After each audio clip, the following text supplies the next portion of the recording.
Supervisors, Thursday, March 16, 2023, meeting to order, please. Madam Clerk, may we have roll call? Dale Schlueter. Here. Jesse Betcher. Here. Tweed Schuman. Here. Stacy Hessel. Here. Jason Weaver. Here. Mark Helwig. Here. Thomas Duffy. Here. Marshall Savitsky. Here. Brian Bizinet. Here. Michael Maestri. Here. Chris Rusk. I believe he's Chris Rusk. Virtual. Here. Okay. I'm here. John Wigheimer. Here. Ron Kinsley is excused. Ron Buckholtz. Ed Peters. Here. Wonderful. Thank you, Madam Clerk. Let the record indicate we have a quorum. Please rise for the Pledge of Allegiance.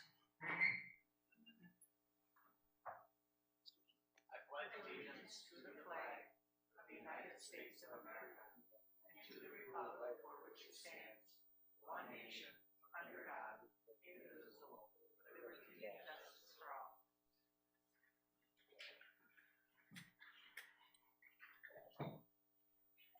Madam Clerk, may we have certification of compliance with open meetings law, please? This meeting has been noticed to the public and news media as required by section 19.84 of the Wisconsin statutes.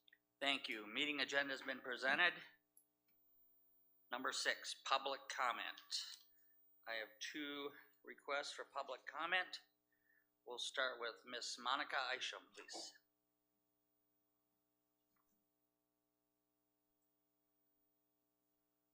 State your name and address, please, ma'am. Hi, everyone. I'm Attorney Monica Isham. My address is 7676 North Lesniak Road in Hayward, Wisconsin. Go.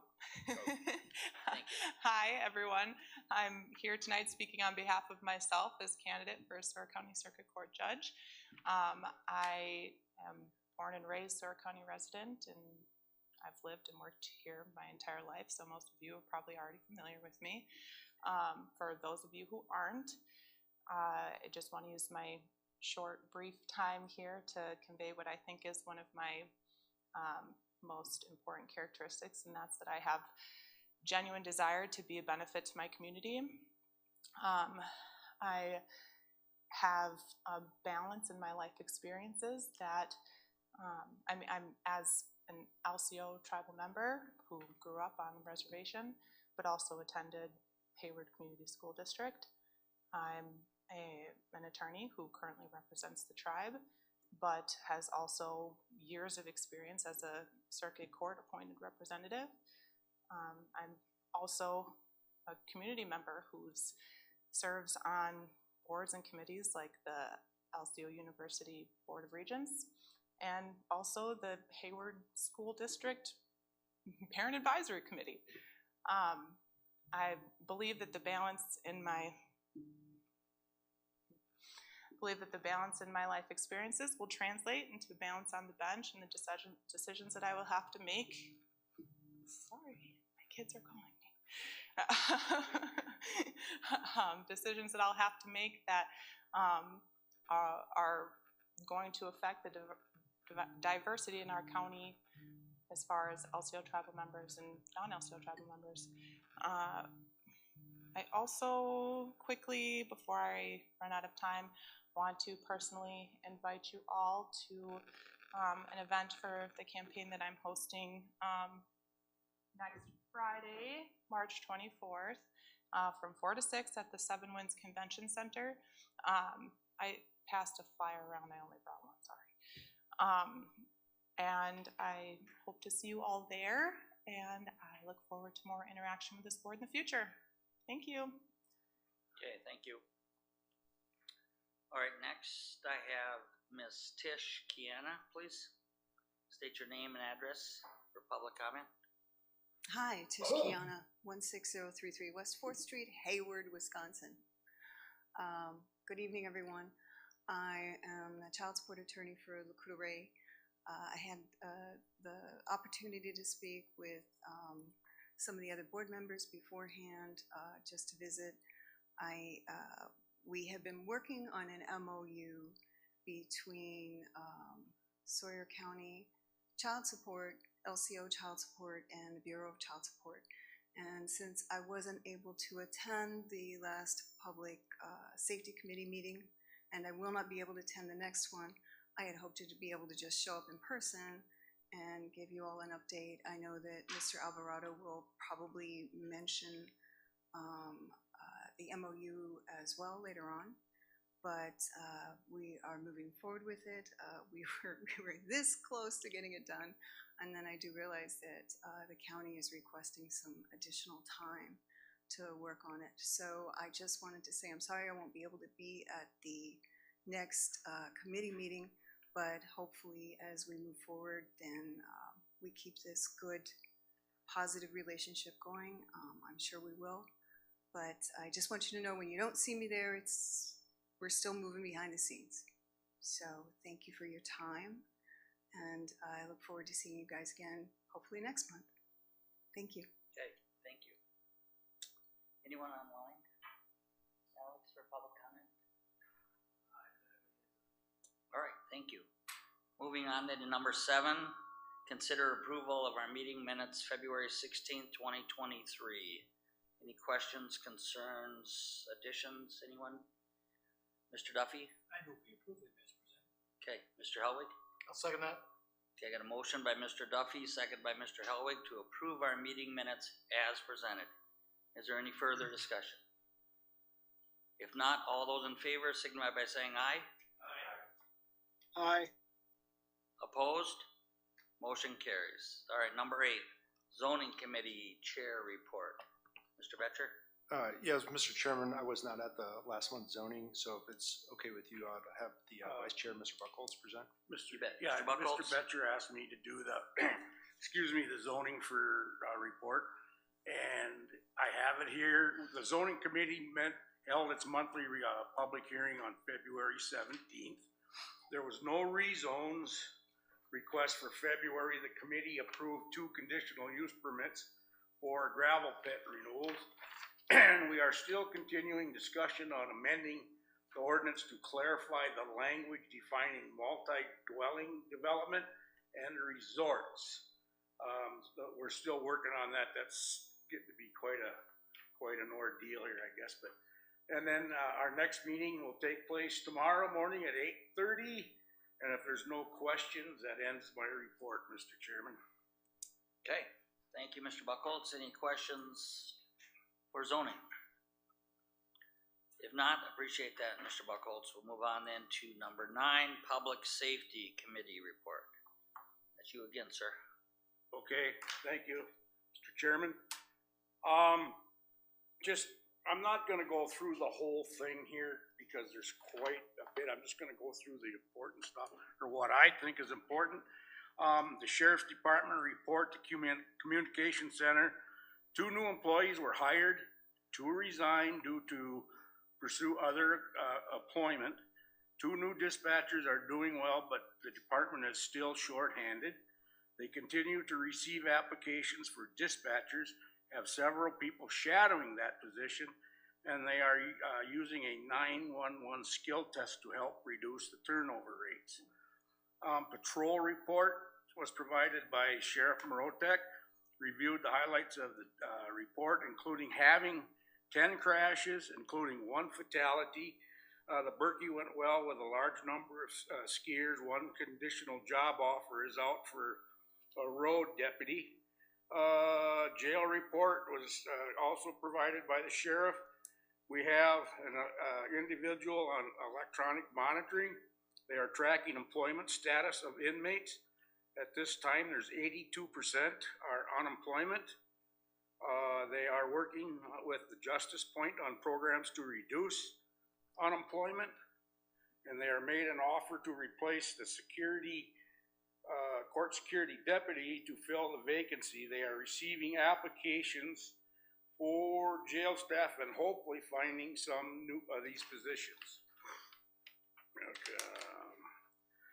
Emergency management, written report was provided by Mrs. Rapinski. Had submitted to the initial of the WDF grant to help the highway cleanup. Dates for upcoming active shooter large-scale exercises in August and March. And the sheriff recognized Mrs. Rapinski for her excellent work in the new position. I know this one's on the agenda the child support for MOU in the final copy is not ready yet.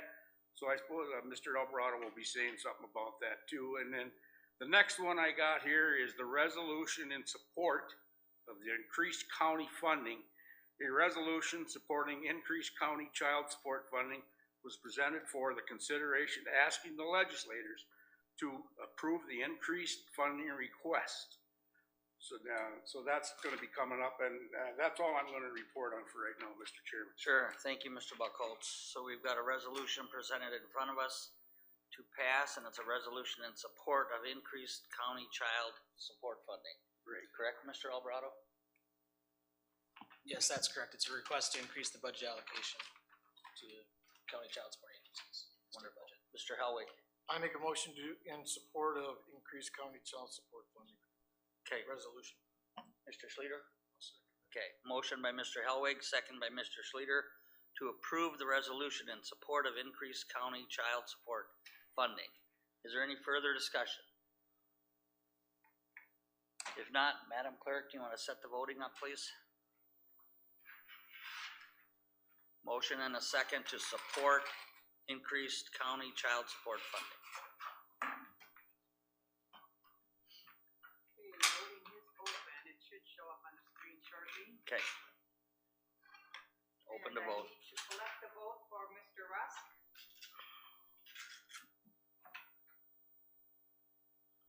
Chris?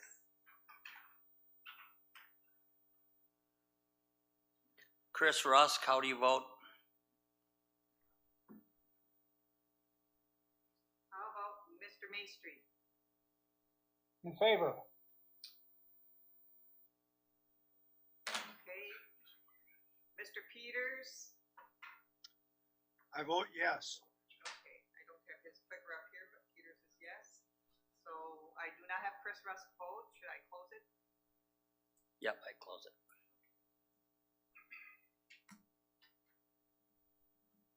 It's not allowing me to close it. There it is. Okay, 12-0. Okay, motion carries. Thank you. Oh, actually 13-0, including Mr. Peters. Thank you. All right, moving on to the letter C. The end here, Mr. Buckholz, you want to take that?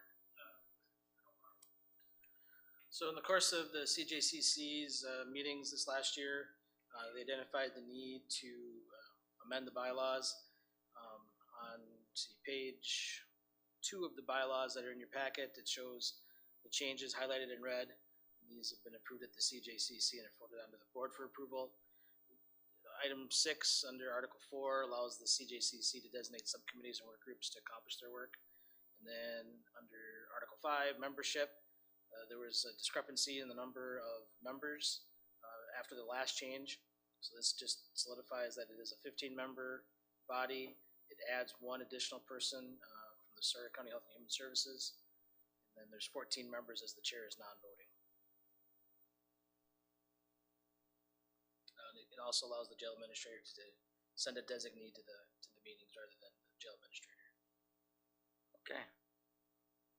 So entertain a motion then to approve the CJCC Sawyer County bylaws as amended. Mr. Helwig? I'll make that motion. I'll second. Second by Mr. Savitsky. Is there any further discussion on the amendments to the CJCC bylaws? If not, we'll do a voice vote on this one. All those in favor signify by saying aye. Aye. Aye. Opposed?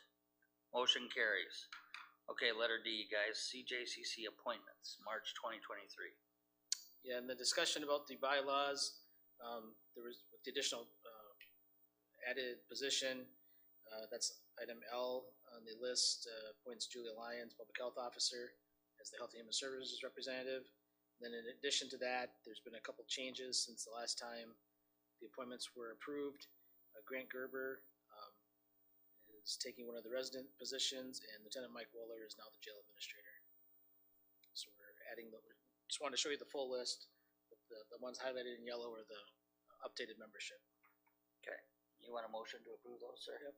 Okay, entertain a motion to approve the additions to our CJCC appointments. Okay, motion by Mr. Weaver. Mr. Duffy? Second. Second by Mr. Duffy, approving the appointments of Lieutenant Mike Waller, Grant Gerber, and Julia Lyons. Correct? Correct. And we'll do a voice vote with this again. All those in favor signify by saying aye. Aye. Opposed? Motion carries. Thank you. All right, anything else, Mr. Buckholz, for public safety? No, that's it, Mr. Chairman. All right, moving on into number 10, opioid settlement update. Mr. Alvarado? Yes, I've given you a verbal update on this the last couple of months as this paperwork's been in the works for a few months. Prior to this, you had approved the settlement with the distributors and some of the manufacturers. The final piece is the settlement with the retailers. And if you read through the attachments, you can see that it's a settlement agreement with the likes of Walgreens, Walmart, CVS, and a couple others. This will increase the amount of money that we're getting in settlement dollars. At this point, I can't give you an exact dollar amount because it will all depend on how many, nationally, how many entities opt into the settlement. Wisconsin is a bit unique in that, for the most part, we're all tied together with, I think, 71 out of the 72 counties and a few of the municipalities. At this point, I'm going to recommend you approve all of this, otherwise you will get no settlement dollars. But there really is no ability to change this, or this is just kind of following along with the other government entities. So what you have is the opioid settlement with the retailers as a resolution, and then the amendments to the MOUs that you already had in place from the prior settlements. As a rough ballpark, we've been told that we should expect about 60 to 80% more dollars than what we already received. We're gonna get $480,000 before, so it could be $250,000 to $350,000 more in settlement. We don't know the period of years, but we expect it to be roughly the same as the prior settlement of up to 15 years. Spread over 15 years. Okay. Ms. Hessel? I'll make a motion to approve the resolution and the two amendments as presented. Thank you. Motion by Ms. Hessel. Second. Second by Mr. Savitsky, approving the resolution and the amendments. The addendums. The addendums, thank you. Just for clarification, items A, B, and C, correct? Yeah, thank you. Thank you. Any further discussion? Okay, Madam Clerk, do you want to set up voting, please? Open to vote. Motion to approve the resolution and addendums with the MOU.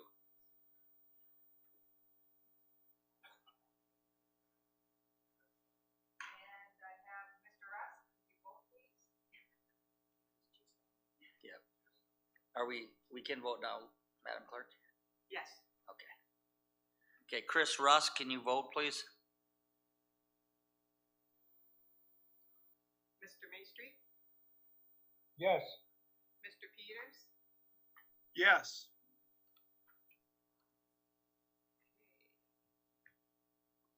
and it passes 13 as well. Motion carries. Okay, motion carries. Thank you, Madam Clerk. All right, anything else on the opioid settlement then, Mr. Alvarado? And how does the county plan to use that money, sir? Good question. So item D on here is a discussion on, or not a discussion, but a presentation on strategy. So through the course of the CJCC meetings and talking within the departments about how to address the opioid issue and overdoses and how we are going to allocate or spend the settlement dollars, we've really looked to public health to put together a strategy that would be all encompassing. They're the best positioned, I think, to do this. They've done a lot of work on the community health index and the gaps we have in services. So tonight we have Julia Lyons, Public Health Officer, to give us a presentation on what they've put together. And then we anticipate next month coming back with a budget to implement their plan. Okay, Ms. Lyons? Okay, good evening. So what we have been working on over the last number of months is to put together a gap analysis on what we have in our community. And I've been able to attend 2 of the opioid summits that WCA has put on. And at one of the summits, they gave us this framework that we actually use to be able to put our gap analysis into areas that would be easier to understand as we move forward. So these are evidence-based solutions from prevention through recovery. I won't go through every one of these on this page. I just wanted to show you that it's set up as prevention, harm reduction, treatment, and recovery. And then we have each of these really spelled out in really what evidence-based solutions would be. The boxes that are highlighted bold are the ones that we want to put priority on first. Then we identified what we have not, and potential solutions. As you look through this, it is just really brief writing, so I'll go through a few of these. We've had some more work done since we've developed this and are moving forward. So educational campaigns are important to be working through. We have had a vaping panel. We have DARE in Winter and Hayward, and LCO has a similar program. What we do not really have in place is education or training for staff and students really on the current drugs, what we're seeing out there. We did try to set some things up this fall, but we'll be looking to identify exactly what the schools need and are looking for, and get some unified training hopefully going into the following year. The other thing that we can look at is interventions tailored specifically to the community. Our law enforcement has a Handle with Care program. One of the things that has been identified for us is that we do not have ordinance on vaping that is countywide. The city of Hayward has an ordinance, but we are not able to enforce anything countywide. Our tobacco ordinance only covers tobacco, and nicotine is in vapes, and that prevents us from moving forward. The other thing that was identified was that maybe more mentor programs for kids. We do have the Boys and Girls Club at LCO, but kind of looking on how we might expand some of that. And the other thing that we were thinking of doing as we look at interventions tailored to the community is actually interviewing incarcerated people to identify for those that are in due to substance misuse, and be able to identify areas that may have helped them or identify what caused them to go down that direction. And I'll just briefly go through some of these. There are prescription monitoring programs in the state of Wisconsin. There are opioid prescribing guidelines that have been updated. The hospital has guidelines where you need to identify the clinic guidelines and make sure everybody has got the latest practices. Looking at the regulating of promotion and marketing of opioids, that's really on a national level. We'd be basically looking to make sure that clinics and hospitals do have a non-incentive policy for prescribing. Better mental health care is definitely something we have heard all around. We do have therapists, but they're limited. Needing to focus in more on teen care and access to providers. Solutions may be telehealth.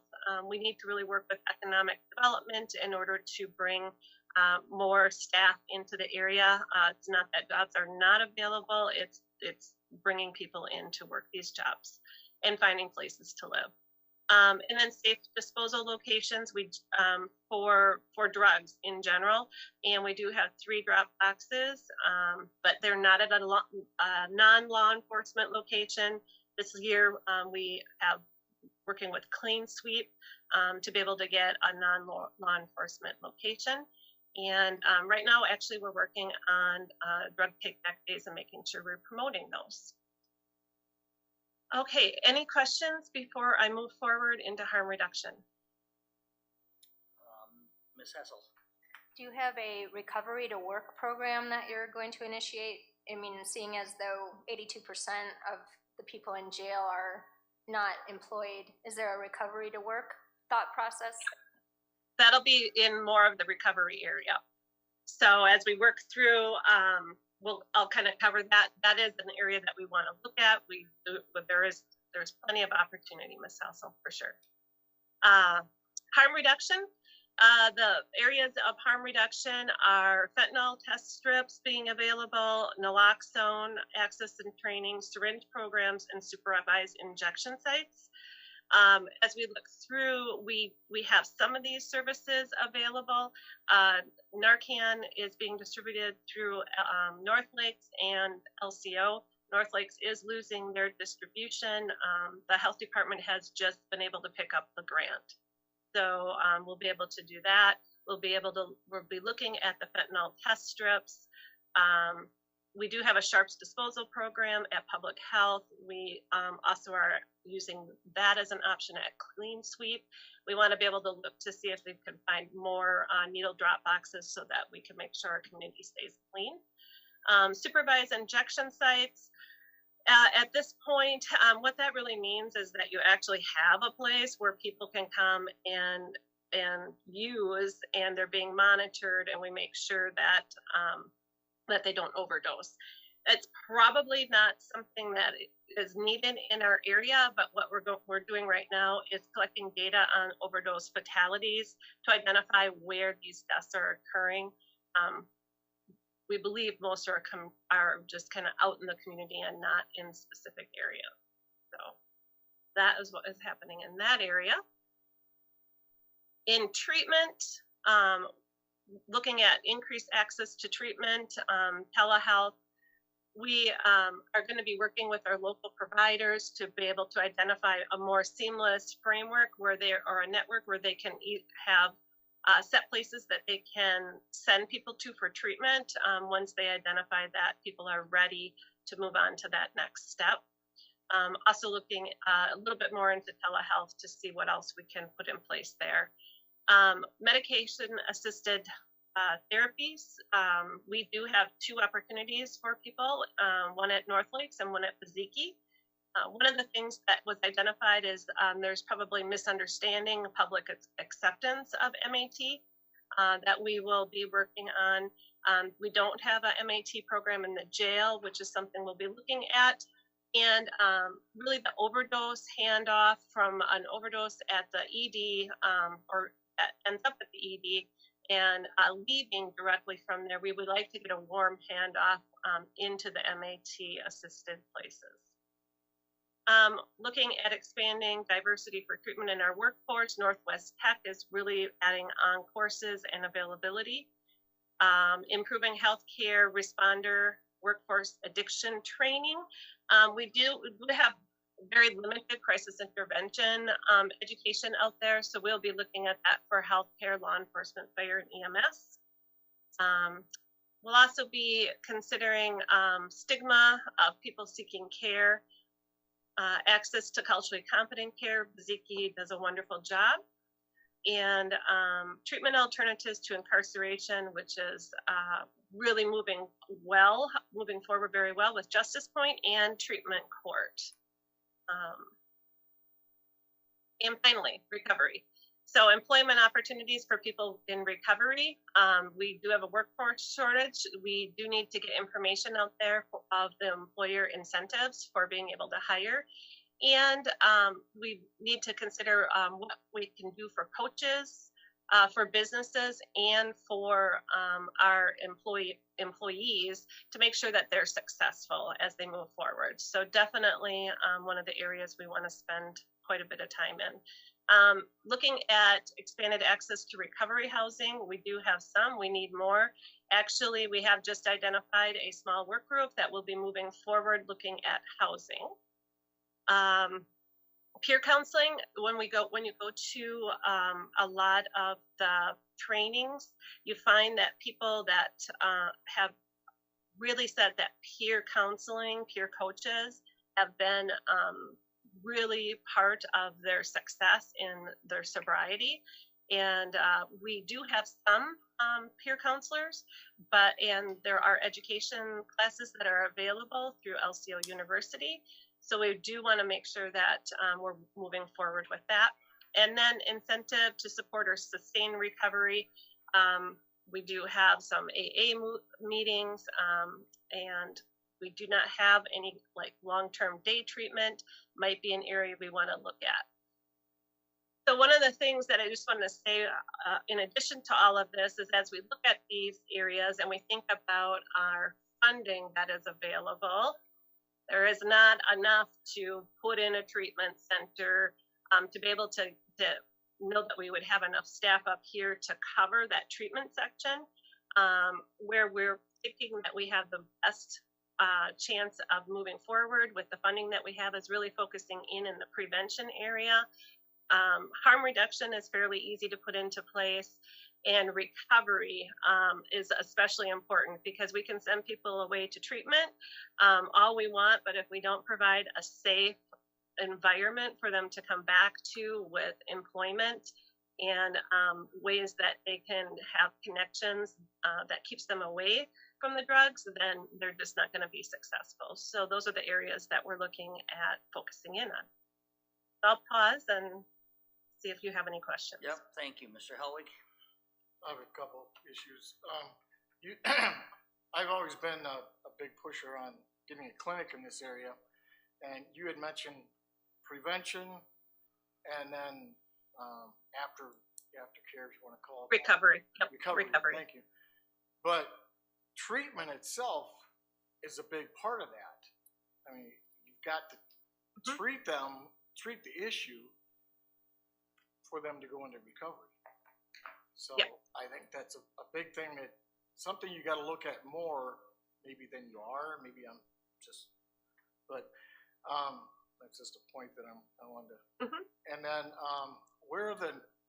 is there going to be Narcan throughout the sites throughout the county, or what's your plan? We're working on the work plan for these right now. We just were notified that we had gotten the Narcan grant. We've also found out that there is a grant available for dispensers for these. So that is a potential that we can apply for that grant. So just starting to have those discussions, developing work plans for each of these areas. Definitely not saying that treatment is not important. We have availability to get people to treatment. Eventually, we may be able to have treatment facility here. But even if we have a treatment facility here and we don't have a safe place for recovery, they're not going to be successful. So that's kind of the thought process as we move forward in where we need to prioritize as we put these plans together. Quick follow-up on it. So do we currently have a location that they could be treated? Like you mentioned, Lake? There's Ellie Phillips. There's different treatment centers that the medical clinics will connect people to. LCO, I believe, also has a treatment center that they typically use as well. Thank you very much. Okay. Ms. Hessel? So how does that harm reduction work with our law enforcement? So you're saying you'd give them a safe place to be legal? No, that is one of the potential, that's what's in those evidence-based options. I don't think that that's a place where we would be going with that.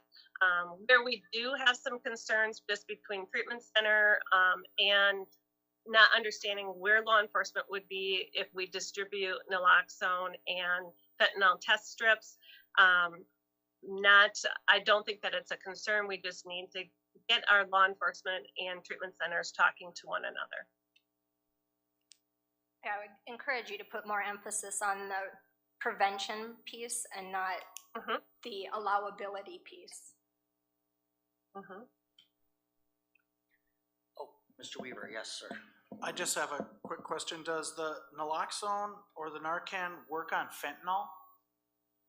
Yes. Okay. And then one of the other things is maybe in part of one of those, I know that the roadside cleanups can't be done by kids, or a lot of volunteers are dropping that out. Is that something we're going to have to support the county highway and the townships to clean up the roadsides because of the amount of needles and drug paraphernalia found on the sides of the road? That's a good question. I will have to look into that a little bit further. Thank you. Mr. Bissonette? Hey, Julie. Hello? So first I want to start off with a comment and kind of a question, but personally have went through this with immediate family members, so a lot of these strategies I see we do need, but in regards to treatment, I was one of them guys that always thought that treatment was a cure-all. But the double-edged sword on that is, in a lot of cases, these people that are going to treatment, all they're doing is broadening their network of people that are involved in drug dealing and stuff like that. Now, like Ellie Phillips, they have to recognize this, correct? And is there anything, strategy that they would have to try to prevent that from happening? Yeah, those connections at the treatment centers. Mhm. Well, that's a place that, as we focus more in on treatment, and we can definitely look into what their strategies are for preventing that. But I think that is one of the issues, just going away and connecting to those people who may not be successful, and then they have a link outside.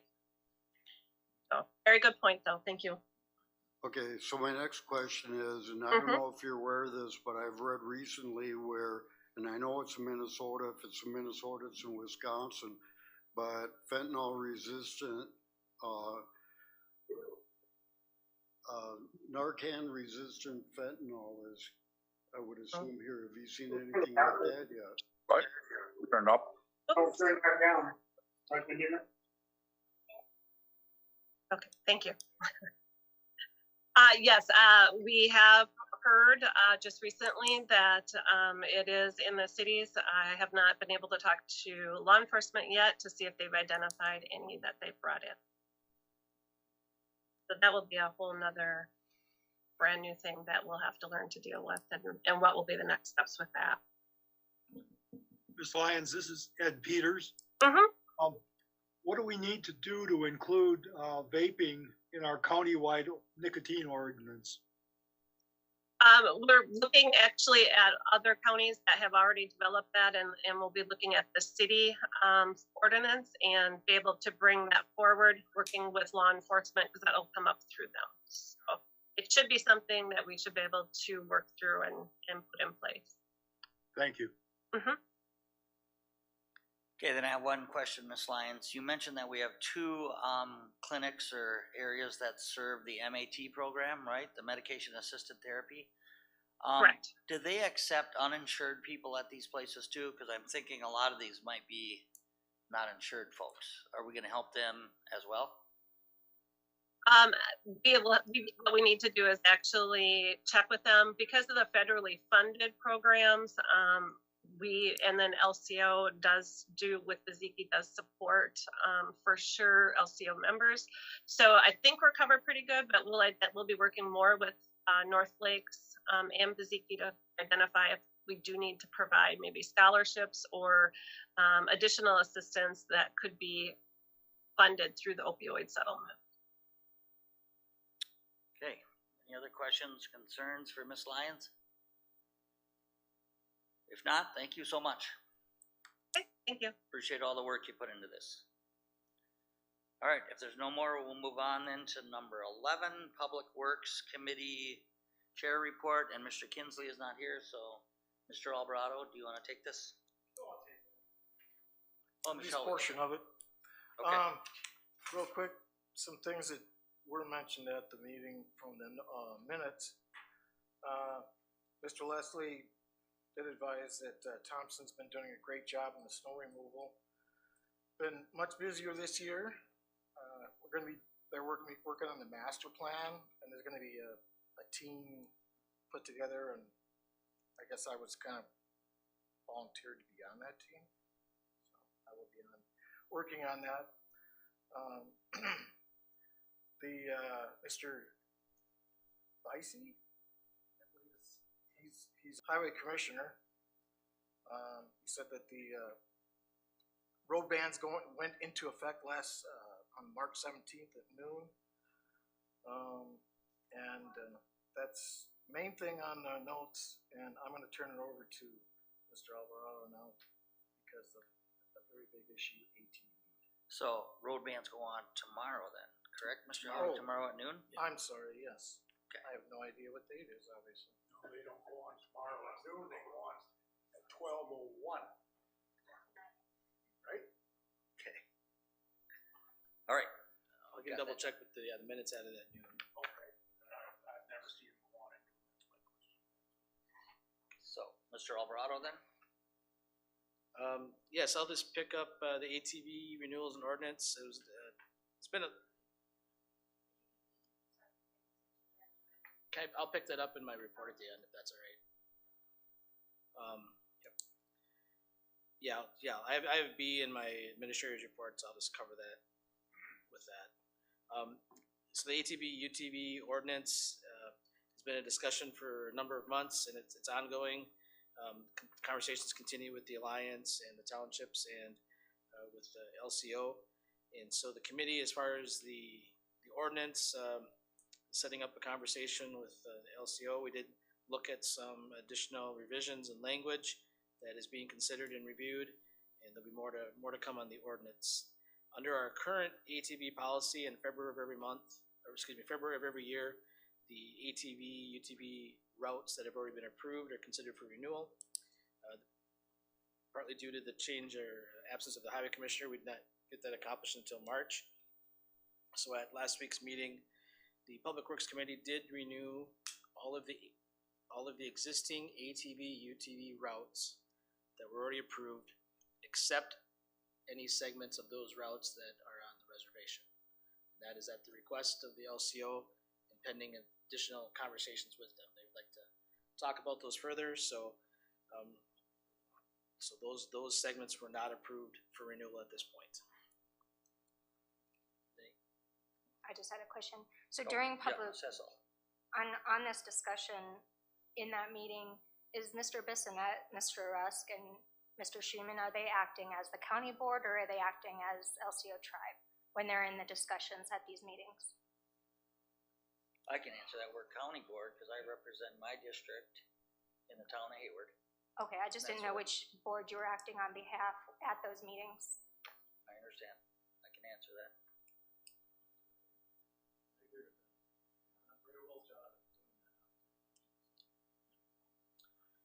I have a question, Andy.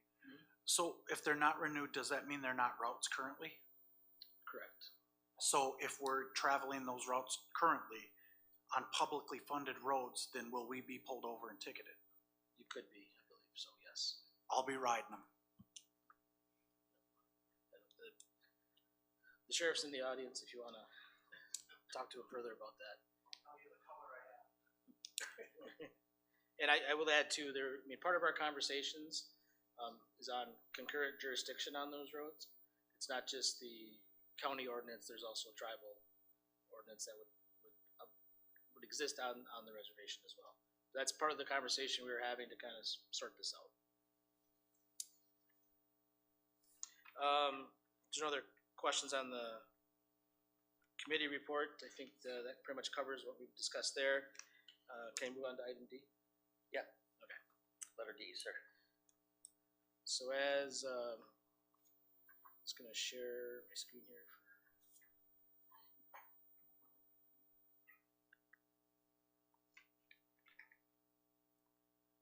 So as everybody's aware, our prior commissioner, Mr. Gedhart, retired in January.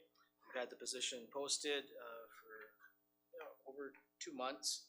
We did interviews last week, and we believe we have a good candidate to succeed Mr. Gedhart. I'm bringing to the board a request to appoint John Pino as the next Sawyer County Highway Commissioner. Just a little background on Mr. Pino. He's a native of the Bruce Lexington area. He's a graduate of Ely Community College in aviation. Not really applicable to the job, but he's got considerable experience in the construction and contracting world, performing as a foreman, superintendent, and project manager for multiple construction companies.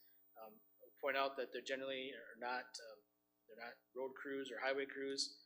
It's been more in the area of installation of utilities, underground drilling, as well as just general construction. Currently working in the Twin Cities.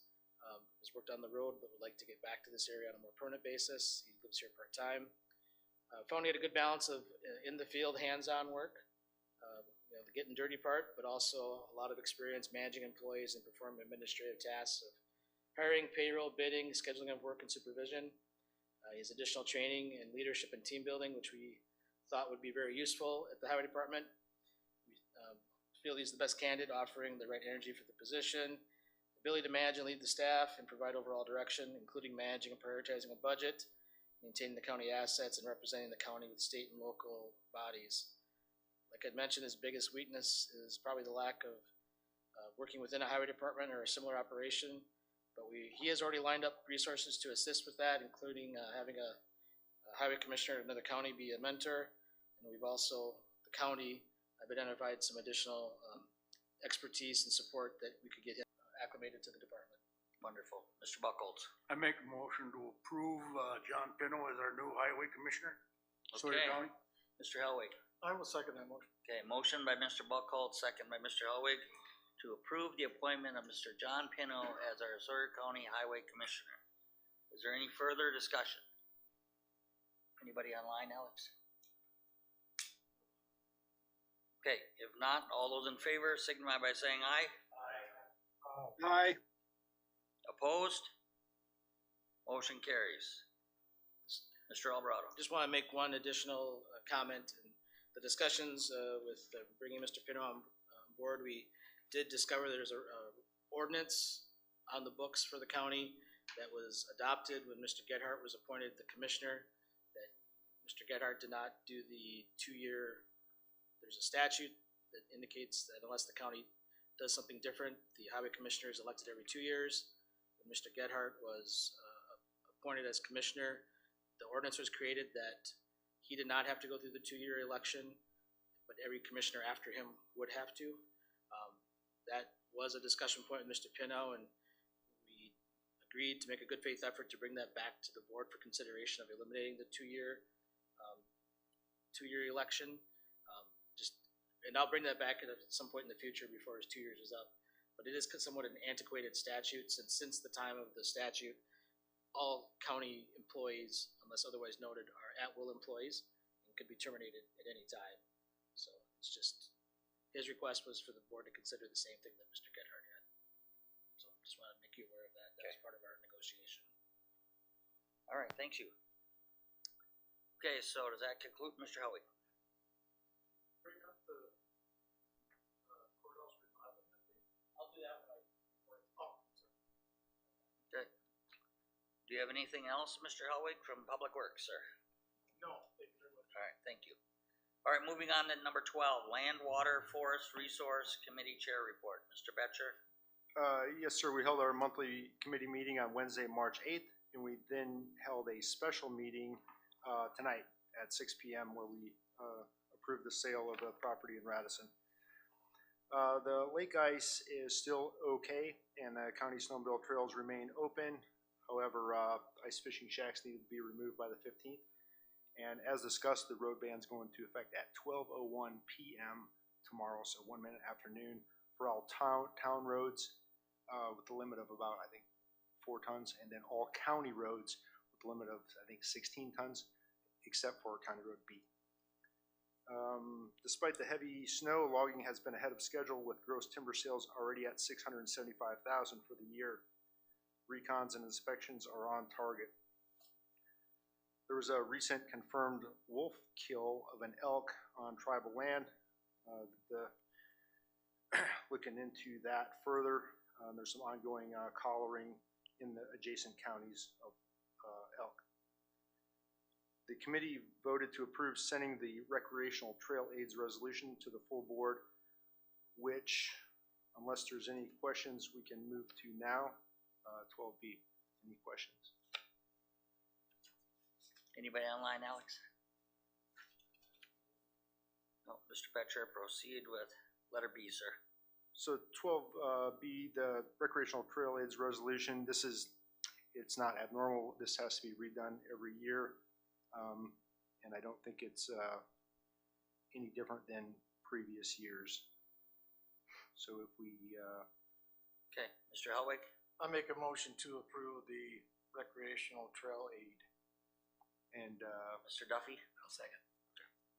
Motion by Mr. Helwig, second by Mr. Duffy to approve the resolution for outdoor recreational aids. which we do annually, Mr. Betcher, is that what you mentioned? Yes. Okay. Is there any further discussion? Anybody online, Alex? Okay. If not, all those in favor signify by saying aye. Aye. Aye. Opposed? Motion carries.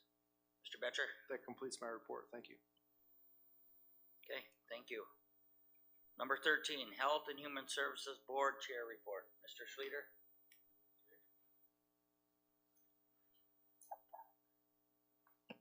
Thank you. Yes, we met last Tuesday. The biggest thing that happened is we accepted the retirement of Paul Grahovac as our Director of Health and Human Services.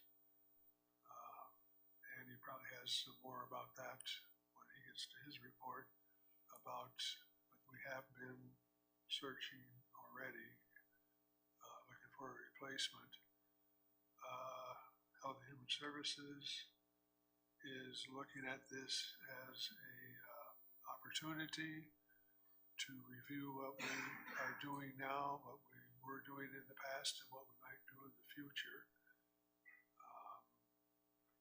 Other than that, we had our behavioral health reports, Child Protective Services, economic support. Lorraine Gouget, our liaison with the LCO reservation, talked about the happenings out there, construction of housing, low COVID outbreaks. Don't use the word outbreak. A low number of people tested positive for COVID, which our county nurse also confirmed here throughout the whole county. Other than that, there were no action issues taken, so it was adjourned. Thank you, Mr. Schleter. Are you gonna talk, Mr. Alvarado, in your report about the staffing issues in certain areas of Health and Human Services? Okay. All right, any other questions, concerns for Health and Human Services? If not, I appreciate that, Mr. Schleter. We'll move on then to number 14, Finance Committee Chair Report. Again, Mr. Alvarado. Or wait, do you want it, sir? Got it. All right. Yes, in Mr. Kinsley's absence, I'll try my best to fill in the Finance Committee report. There was no treasurer update. I gave a brief update on the Native American taxation issue regarding from the appellate court decision. For those who aren't aware, this is going to result in some properties being removed from the tax roll. So it's primarily, we believe, in the towns of Town of Hayward, Town of Bass Lake, where most of those properties exist, and both of those have now compiled parcel data or parcel listings, and the process to remove those from the tax roll is underway.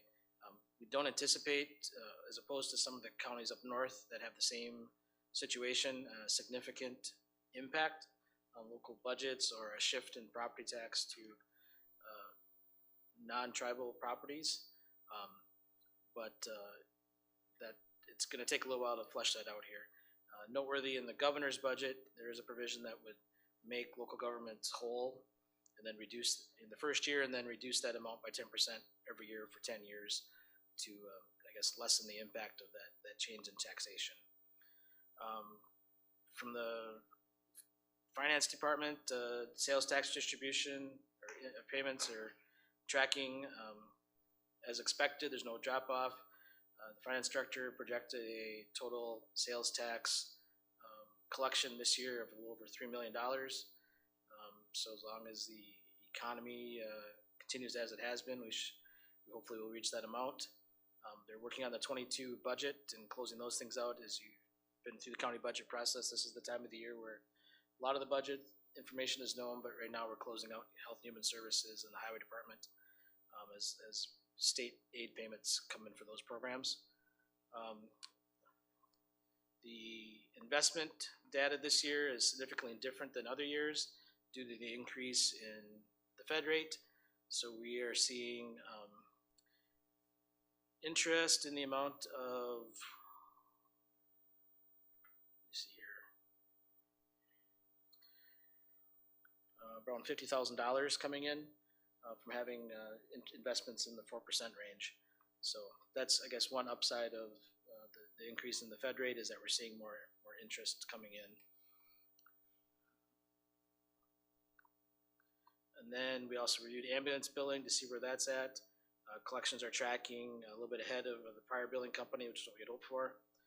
But we still are not to our first full year with the new billing company, so we don't have a full picture.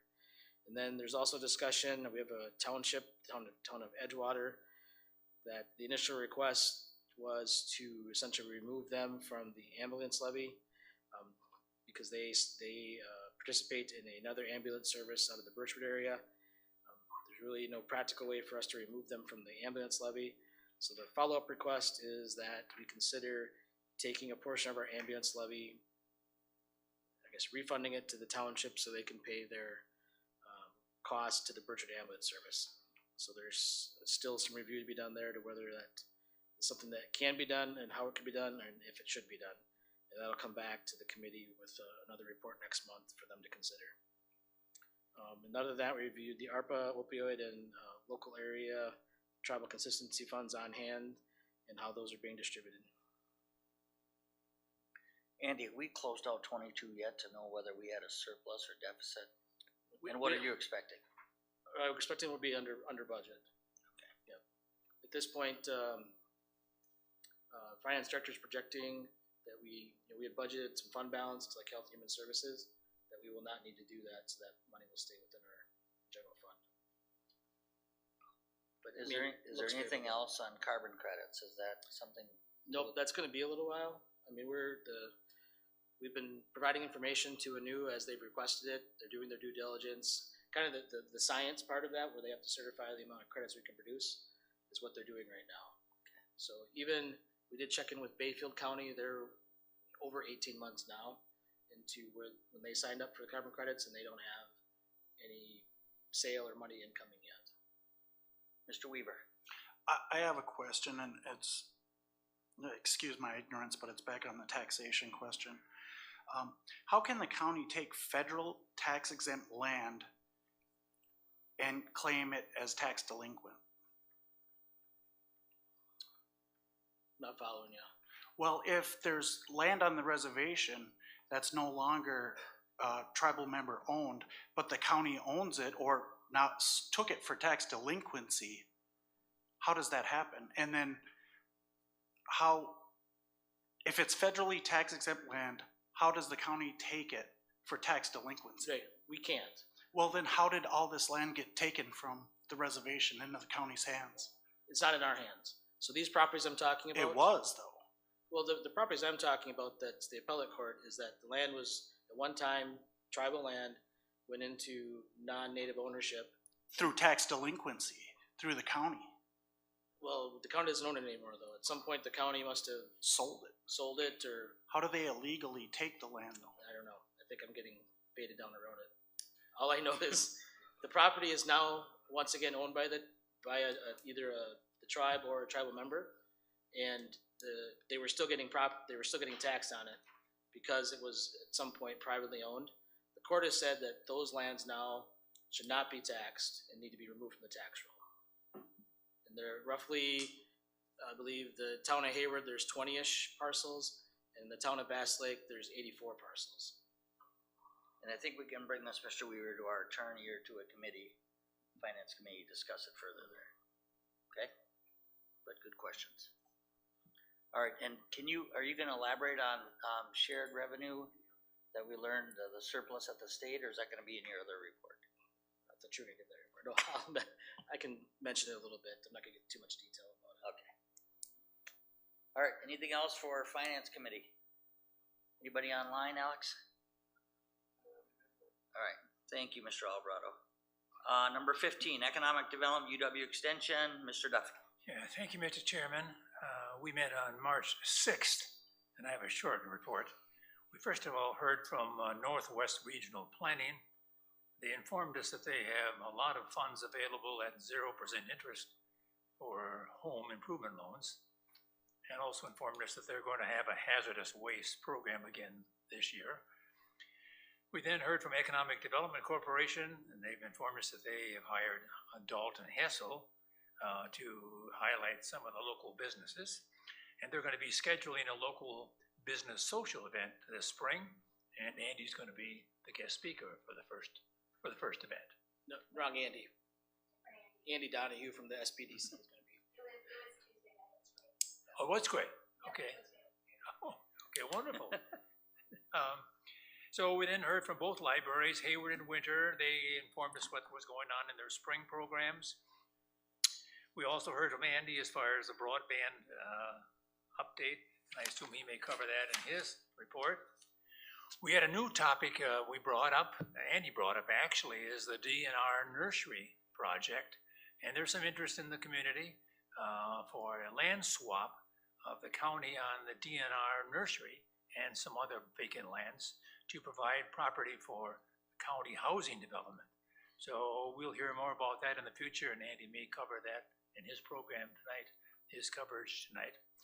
He also shared with us the DNR has about 400 acres. But anyway, there's some interest in trying to work a swap out. They're not interested, the DNR, in selling it or giving it to us. So we'll see what happens. Then on the Berkey, again, the record number of skiers, 11,500 skiers. The Berkey recognized the 2,000 volunteers to put on that event. Without these volunteers, there would be no event. And also we covered that CBS Sunday morning show had a full crew here from New York, and they're going to have a full program covering sometime this spring. A date hasn't been set yet, but assume it'll be nice coverage. Next year is the 50th year anniversary for the Berkey. They're planning to make that bigger and better than ever.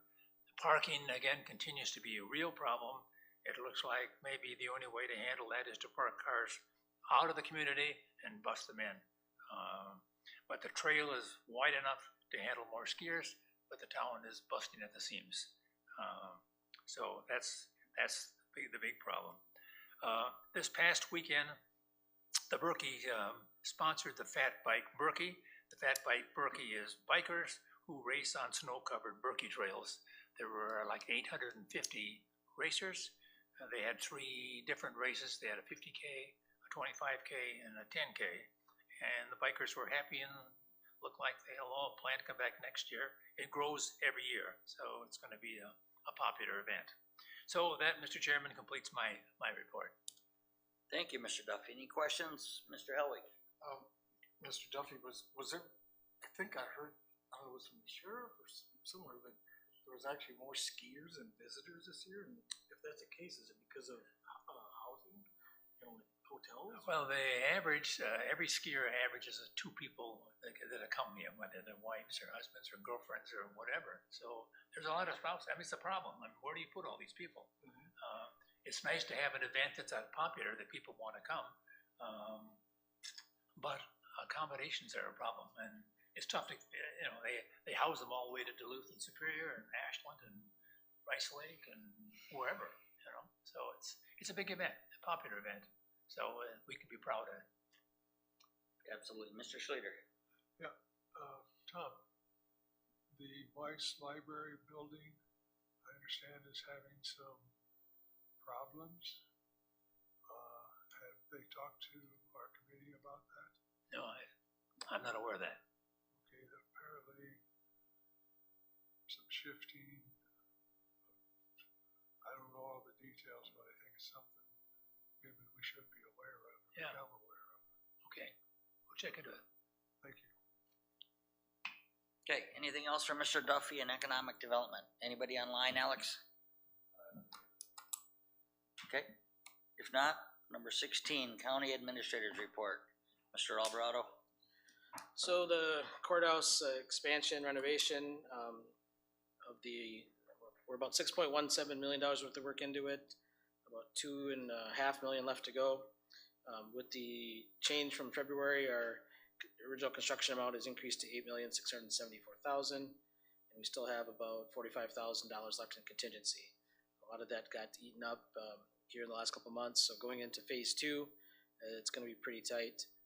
The HVAC and electrical equipment that delayed the project from turning over this week is arrived and is in place, and so now we are on track to do the turnover at the end of March, and we'll be transitioning over to the new building the first week in April.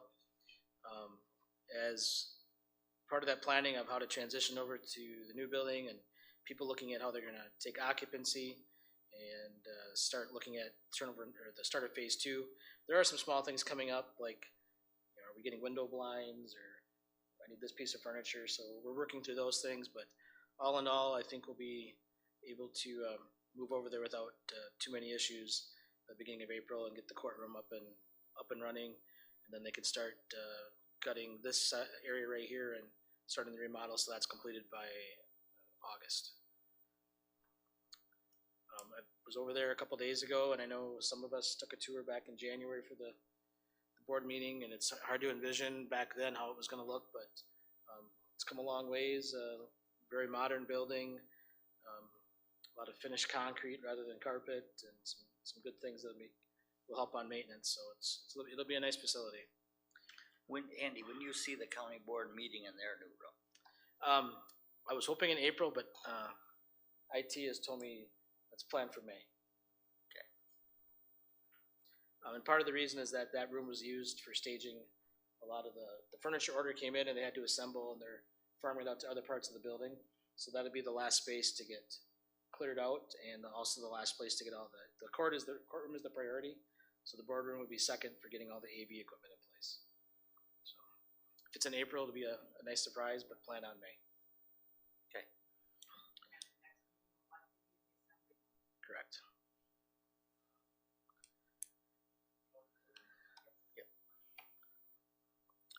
Personnel items, union negotiations, and I just don't have an update. There's been limited exchange. I think we will have something to talk about in the next week, but we're still talking that through.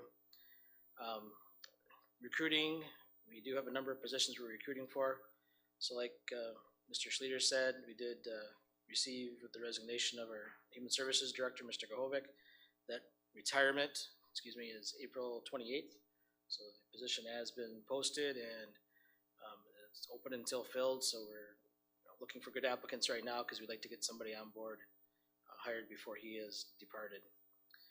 In addition to the director's position, we've had significant issues in our children, youth, and family area with the CPS program and the caseworkers. I think I had mentioned maybe last month or just that week we had received 2 additional resignations. That was in addition to the 2 we had received before the end of last year. We did hire an LTE person, a retired CPS worker from another county to come in. That person also left their LTE role when the other resignations came in, so we are down to 1 social worker and our youth justice worker. There's a lot of reasons for why we've lost these CPS workers. Main reason, there's a lot of opportunity out there. Just about every county has a shortage in this area, which means it's also been difficult to get additional help to fill in our gaps. The state doesn't offer a whole lot of support. They're not going to come in and run our cases for us. But we have reached out to other counties. There's been a couple that have taken specific cases and they're running with them. And then we are also looking at contracted work. So some of the changes, there are going to be some changes in the human services area this year with the retirement of the director. We've also made some changes in the CPS area. So we have a new supervisor that's a contracted supervisor on a part-time basis, doing it remotely. That person has worked with other counties in similar situations. That she will help us through as best she can through the staffing. And then we also are bringing on some contracted agencies to perform some of the ongoing case management. We have contracted employees that work in other counties doing our on-call supervision. And we'll probably be bringing on a couple more contracted employees that do work in other counties to do after hours and weekend work just to help us keep up. Otherwise, we will burn out the people we have. Andy, and I would guess that Child Protective Services is a mandated service to the state statute. Yep. Are we meeting that standard now? There is That's a no loaded question. But yeah, it's a loaded question. There is no. I mean, we have to have the program. The children DCF Department of Children and Family supervises it. so we are working with them. There's not like a mandated level of service, but a mandated response time. So certain cases come in, and then our supervisor that we have screens them in or out, and when they screen them in, they also have to screen them in as to whether there's immediate danger or if they can have a longer investigation. So we have been, did have to do some immediate investigations last week and weekend to meet those timelines. But yeah, it is going to be tenuous, and it's going to be difficult until we can hire staff to fill those positions. We'll be leaning on every avenue. We've called former employees to see if they want to come back and do some additional work. We're talking to those other counties, and we're talking to, honestly, some social workers from further away that might have to pay them. We'll have to pay them to do their work, but we'll maybe pay for a night in a hotel and some mileage for them to come up and handle cases until we can get more fully staffed. Mr. Helwig? Andy, you mentioned that there's, a lot of want out there, a lot of need out there for the counselors. So are they leaving because of pay? Nobody has cited that, and that's why, people ask why they're leaving. It's always a assortment of answers. Nobody has come in and said, I'm leaving so they pay me more. Sometimes it's, I can work closer to home, and I'll get paid more, I'll get paid the same amount. Some are leaving for other, they're not going to work at another CPS unit, they're going to work in something that is more of the interest to them or is not as taxing. CPS is a difficult job. It's burnt out, so some have left to go to different, still I would say in the human service area, but not to CPS work. We've looked at pay, and you as the prior to me, just I think 18 months ago, 2 years ago, the compensation for those positions was adjusted to get closer to the market. So I know people ask about pay for this position and others, and pay is always a factor at some level, but is it predominant pay? I don't think it is. But we're looking at other changes we've made and will make to try to make it a better situation. In addition to the CPS workers, we have a birth to 3 coordinator. We had somebody that's leaving the area, administrative fiscal assistant due to retirement, and we continue to work through a mental health therapist. Driver operator at the highway department, we had somebody leave for another position in the county, not making more money. And then we know we have a retirement in the next couple months, so we're recruiting for those. We've highlighted the dispatch jailer situation, and it's very fluid. We've been hiring, but we've been losing, so we'll continue to post for those. And then all of the positions in the ambulance service, basic EMTs, advanced, and paramedics have openings right now. So it's very active. I would say we're seeing more applications, but maybe not always in the areas we need the applications. Employee benefits, that's the promise this year, was to take a full look at our benefits program and what we're offering to the employees, not just for health insurance, but essentially across the board. We're bringing in a new benefits consultant, Brown & Brown, who will help us look at our health insurance. We are going to take a close look at self-insurance because we've had a pretty good track record here the last couple of years as far as our utilization, where we might be able to offer a more competitive health insurance plan at the same or less cost, even if we structure it correctly. Let's see.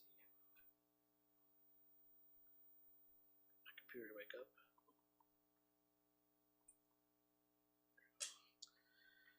I think we've kind of discussed the airport. Mr. Helwig updated on the master plan process kicking off. Outstanding items I've updated you on that we work cooperatively with LCO on. You heard from the public comment that we're really close in the child support MOU. It's kind of just been a nice back and forth. I think the relationship is good. Things are working out. It's just a matter of getting the MOU done. So I think we're close there. The 161 agreement for child placement, that's been approved and signed. The ATV UTV ordinance is a work in progress.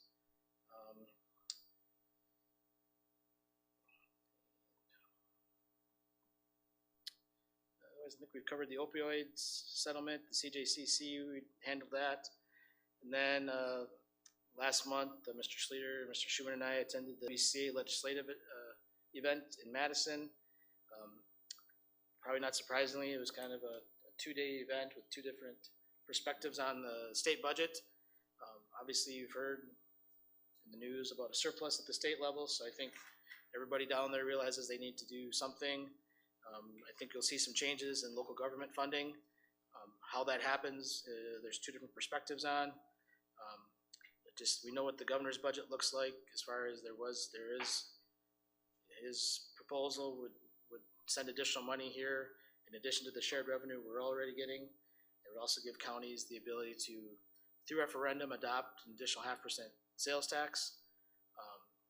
Now we await the legislature. They're doing listening sessions right now to gather information to how they're going to put together their budget. They've also been talking about local government revenue, and I think they'll have some proposal of how that will happen to get more money down to the local level. Essentially, we're delivering services of the state, so I think both sides know that's one of the top priorities. And mental health is the other one. Both sides are talking about it. That would be a great assistance to our Human Services Department to have additional dollars to deal with mental health issues. But beyond that, I don't. Either these Andy, gentlemen want with to get the into that. 0.5% sales tax increase referendum, with that, what committee would look at that? Then finance for us? We would go ahead with that? Yeah, I mean, finance, admin committee, one of those would have to take it on. You'd come to the county board and have to approve a referendum to go on the ballot. And then, Madam Clerk, what election would we present that referendum? Is there a time frame for that? I remember there is. Yeah, I don't know. I mean, you have to wait till the budget's adopted and that provision is actually made into law. But I don't know if there's any other details of when you probably November at the earliest, I would guess. Okay. Yeah. Very long way out. What would be the amount of a 0.5% sales tax? Yes. We have a 0.5% sales tax now that generates us $2.8 million last year. And all I would say when I think of that is like with that authority comes great responsibility. Like if you're gonna, there'd have to be some discussions. We're getting way ahead of the train here, but you'd want to talk about how that's going to affect the property taxes, how you're going to use those monies. Mr. Schleter, say anything? You're good? Okay. All right, any other questions for Mr. Alvarado and his report? Can I just offer up one other, just to follow up on Mr. Duffy's comments? So I did take that to the Economic Development Committee regarding the DNR nursery. It's kind of a conversation that's been in bits and pieces in the community, and it really needed one entity to essentially pull it together and present our case down in Madison. The initial response from the DNR is that they're using the property. There's some question as to whether they could use it better, but that because it is situated adjacent to the city, adjacent to the utilities, next to the highway, on the trail system, down the road from the schools, it seems like a very developable property, and obviously we're all aware of a housing crunch here and in most parts of the state. So we wanted to have the state consider freeing that land up for development, potentially through a land swap. Just wanted to clarify, there's about 140 acres there, and it's half owned by the DNR and half owned by the Department of Interior. So we've just working with our legislators down in Madison, we'll be requesting either just to have a conversation with the DNR about how that could happen, and if they're using it, how they're using it, and if there's a better use. Ms. Hessel? If we did the land swap, how would that affect the carbon credit? Because isn't that based on the current forest that we have?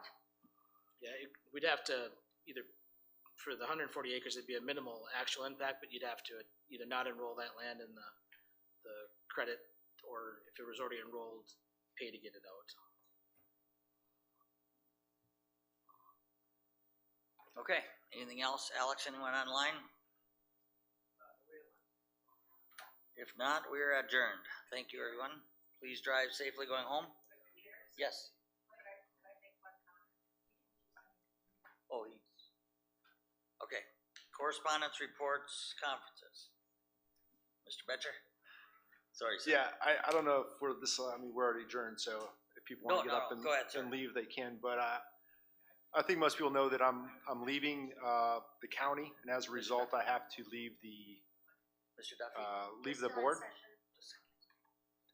Mr. Betcher has a floor. So I'm not quitting. I just, the policy states that I can't serve as a supervisor if I don't live in my district. So my final meeting was planned to be next month, but I just found out earlier today I'm going to be gone almost the whole month of April. So this right here is going to be my last board meeting.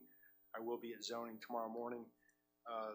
So I don't have like a speech prepared. Just wanted to, thank the board, especially Andy. You've been a great help. Lynn, really appreciate everything you've done.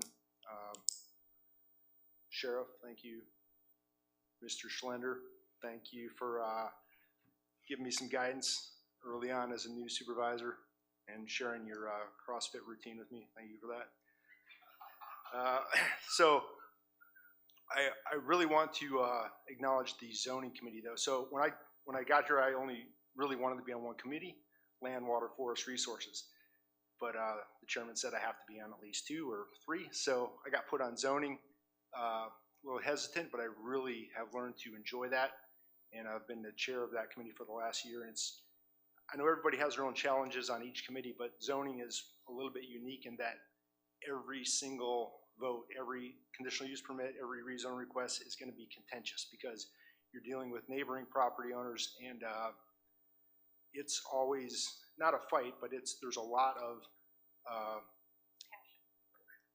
of passion and emotion in every single vote. So I just want to thank the committee for taking, even though we don't agree on everything, I appreciate the fact that everybody does the research and listens to each side carefully and makes well-educated and informed decisions that are not based on emotion as much as they are on fact. So it's been challenging, but also rewarding. So wanted to thank the zoning committee especially, and Jay as well. He's a great help.